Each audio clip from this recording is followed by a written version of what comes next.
Début d'après-midi, le massif du nord-est du Gros-Bessillon s'embrase. Une colonne de fumée, le retour d'une odeur de brûlé. La maison de cette dame est tout près du brasier. On est très inquiets, on a tout fermé, on vient au QG voir ce qui se passe. Il faut 14 heures, vous avez des partir. Les informations par le groupe WhatsApp qui, depuis déjà une demi-heure, alerte sur la fumée qui a repris derrière. Un panache de fumée recouvre désormais un ciel pourtant dégagé ce matin sur ce secteur. Ce Suisse, tout juste propriétaire, retient ses larmes, dépassé par les événements. J'ai acheté les maisons en décembre, ça fait 6 mois que j'habite là, alors on a quand même peur. Hein. Ce vigneron est lui aussi impuissant. Ses vignes échappent de peu aux flammes, mais les dégâts sont quand même là. 3 hectares perdus, pollués par l'incendie.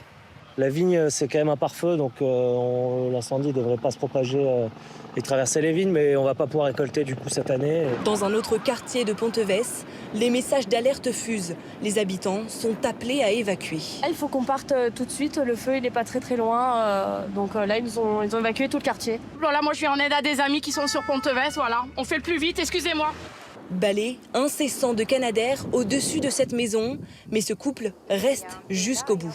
Si le feu il se trouve juste là, bon, on partira. Mais là, s'il y a des flamèches qui partent sur la terrasse en bois, après on va arroser. Ce matin, des opérations de noyage avaient commencé afin d'éviter toute reprise de feu, mais les pompiers n'ont pas pu finir. 300 personnes ont été évacuées.